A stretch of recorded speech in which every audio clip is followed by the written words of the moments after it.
Ainda falando sobre o Código de Ética Profissional, vamos dar continuidade. Artigo 6º, atuar dentro da melhor técnica e do mais elevado espírito público, devendo, quando consultor, limitar seus pareceres às matérias específicas que já tenham sido objeto da consulta. Então, seu parecer, ele deve ser técnico, deve ser aquilo que você estudou, aquilo que você planejou para aquela situação.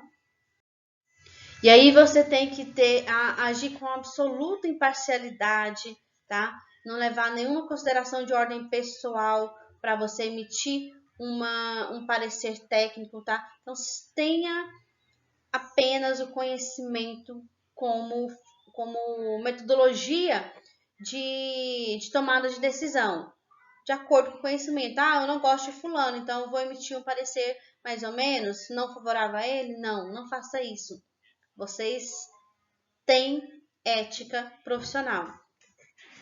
Quando servir em julgamento, perícia ou comissão técnica, expressar somente baseado em conhecimento adequado e convicção honesta. A sua convicção deve ser baseada em conhecimento, em artigos científicos, em livros publicados, em ações vivenciadas por você. Então, a sua convicção ela tem que ser baseada nisso, tá? Apenas no teu conhecimento. Não atuar como consultor sem o conhecimento dos profissionais encarregados do serviço. Que todos saibam que você está dando consultoria, para que todos saibam ali que o que você está falando, o que você está falando para o teu cliente, porque tem um profissional, você está ali atuando e ele não sabe que tem um consultor por trás daquilo. Então é bom que se saiba, deixe bem claro o teu serviço, o que você está fazendo naquele espaço. Se atuar como consultor em outro país, vocês vão seguir as normas vigentes no país. Existe também a FMOI, que ela vai adotar um conjunto de regras internacionais das engenharias para que você possa atuar. Por exemplo, você fez a engenharia aqui no Brasil e aí você vai seguir esse código internacional e as normas vigentes em cada país para que você possa atuar fora daqui.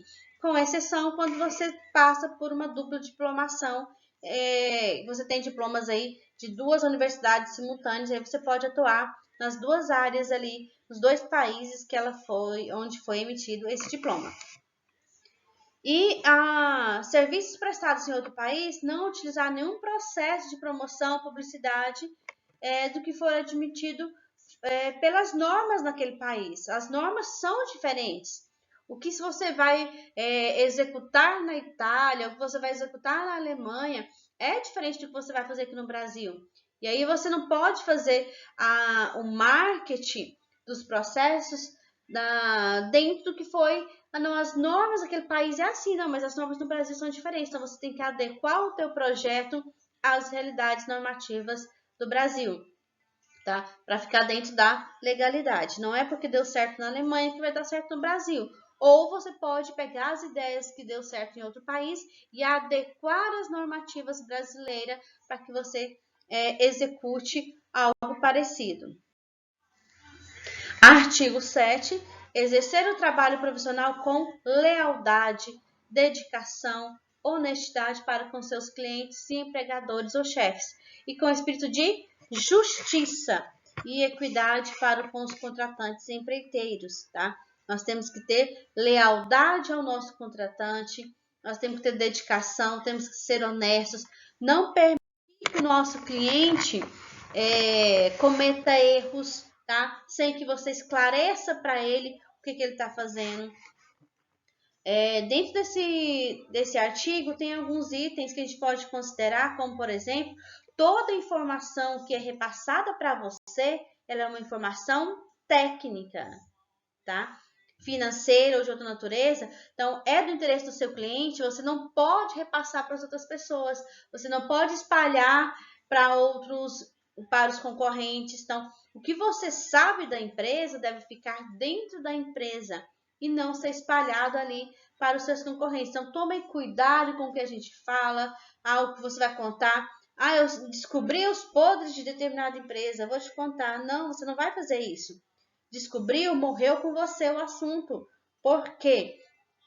Porque você não deve sair, são informações confidenciais. Se é um crime, você vai lá e faz uma denúncia, pronto, tá? Se é algo que você consegue provar que está errado, vai lá e denuncie no local adequado. E não sai criando boatos por aí de determinadas empresas.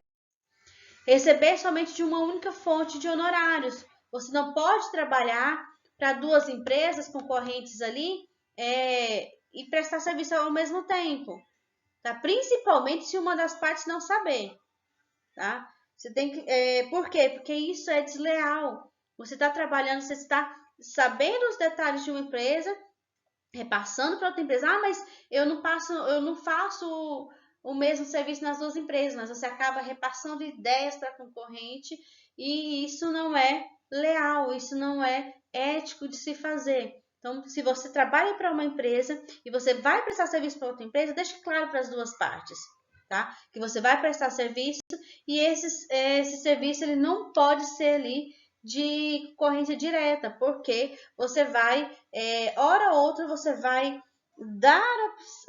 usar os conhecimentos de uma empresa para que a outra consiga mais mercado. Isso não é ético.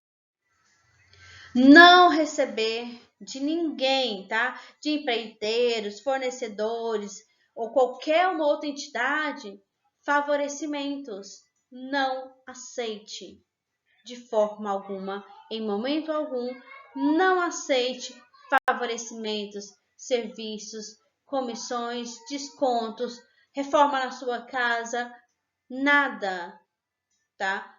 De empreiteiros para você favorecer algum serviço, favorecer algum parecer. Não faça isso. Mais cedo ou mais tarde, você pode se comprometer profissionalmente e pode ir para a cadeia. Não faça, seja ético. Prevenir seu empregador, colega interessado ou cliente das consequências que possam advir do não acolhimento do parecer ou projeto de sua autoria. Isso vocês vão ter bastante na vida de vocês, que vocês vão atuar, principalmente se for na consultoria.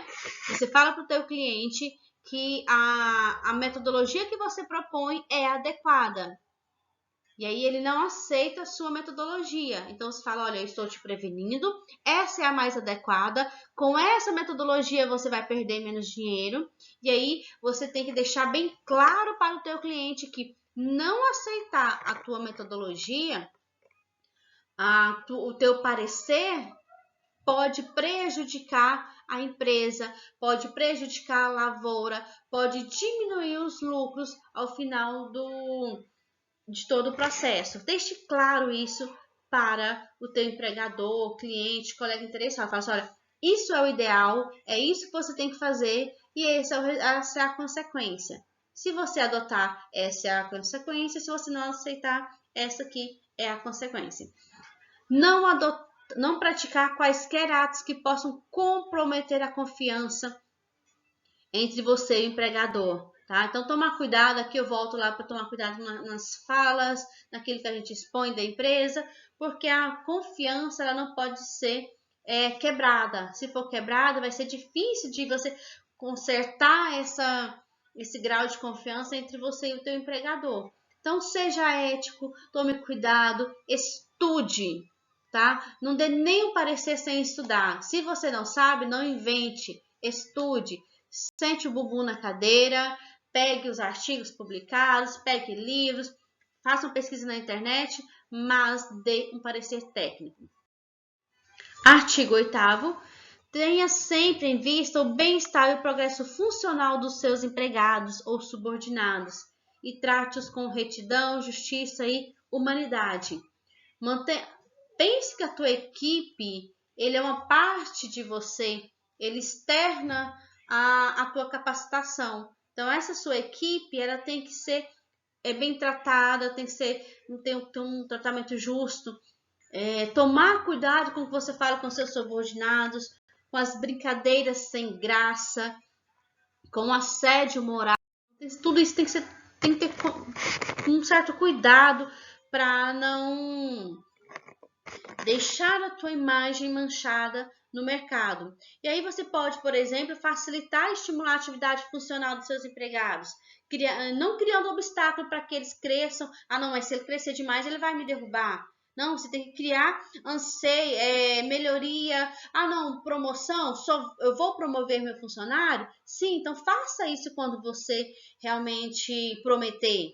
Não crie simplesmente os anseios e fique ali 5 anos, 10 anos enrolando um funcionário que você sabe que é capacitado, que você sabe que é bom, mas que você não quer que ele suba de cargo, que você tem medo de perder ele para a concorrência, que você tem medo que ele ultrapasse o seu próprio conhecimento. Não faça isso. O cara é bom, deixa o cara crescer, evoluir. Isso pode ajudar muito na sua própria evolução profissional. Defender o princípio de fixar para os seus subordinados, sem distinção de salários, adequados à responsabilidade, a eficiência e o grau de perfeição do serviço que executam. Se todos os seus funcionários executam o serviço com excelência, eles devem ganhar o salário equivalente. Não é escolher, ah, não, esse aqui eu gosto mais desse, esse vai ganhar um pouco mais. Se o salário é equivalente, se o trabalho é equivalente, então você não deve fazer distinção de subordinados. Fixar ali o salário adequado com grau de responsabilidade, de capacitação e não de interesse. Ah, não gosto de fulano, ele vai receber menos. Não vou deixar ele crescer, não vou deixar ele desenvolver na minha empresa. Não, permita que seus funcionários, de acordo com a sua capacitação, atinjam os ganhos satisfatórios. Reconheça, respeite os direitos dos seus empregados, tenham eles como parceiros profissionais, lembre-se das responsabilidades da liberdade civil, individual, política, de pensamento, mesmo que vocês votem em candidatos diferentes e trabalhem juntos, mesmo que temos associações diferentes, a gente vai trabalhar em conjunto, tá? Então reconheça isso e respeite os teus subordinados.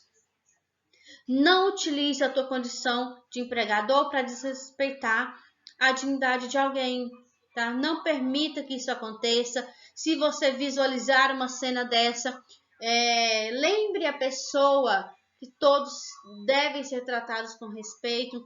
Não induza a um profissional dar poderes a alguém para que ele possa desrespeitar a dignidade do colega de trabalho. Então, tome muito cuidado e estejam atentos a todas essas percepções para que não passe, ah, não, mas ninguém viu que fulano estava fazendo comigo, fulano estava fazendo isso e o meu chefe nunca viu, nunca percebeu nada. Esteja atento. Atente-se aos detalhes, se alguém comentar alguma coisa, preste atenção, visualize, crie provas e contraprovas de determinadas situações, conversem.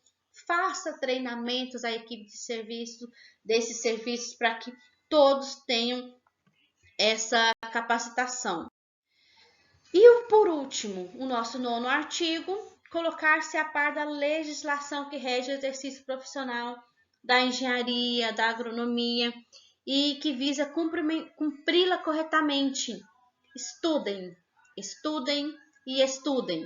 Saiu uma nova lei? Estude essa lei, leia. Ah, mas é difícil entender a legislação. Leia, entenda. Procure quem leu, quem entendeu. Chame o colega para discutir a legislação, mas esteja a par. Nós, enquanto profissionais, nós não podemos falar, por exemplo, que nós, não sabia que isso estava em vigor. Não sabia que isso não podia fazer. Dentro da nossa profissão, nós temos a obrigação de conhecer a legislação, de saber tudo que está sendo aprovado, tudo que está sendo modificado para que a gente possa exercer a nossa profissão. Manter em dia com a legislação vigente, colaborar com os órgãos incumbidos para a aplicação da lei. Se você foi chamado para dar um parecer técnico pelo juiz, então dê um parecer técnico, estude, faça um parecer baseado em artigos científicos, na legislação, em conhecimento técnico. E tenha sempre presente que as infrações do código estarão sendo julgadas por câmaras especializadas. Então, tudo que nós fizermos enquanto profissionais, existem câmaras especializadas que vão discutir a nossa ação. Se eu cometi um erro, especialistas vão tomar uma decisão sobre esse erro. E aí eu tenho que estar preparado para isso. Então, para evitar determinados processos, faça o que é correto, estude, faça projetos que tenha base científica e que tenha metodologias aplicáveis na prática. E um conselho para vocês, para a vida de vocês: estejam onde estiverem, sejam éticos. Em qualquer situação, em qualquer momento, independente se tem uma pessoa te vendo, se tem 1 milhão de pessoas te vendo, sejam éticos.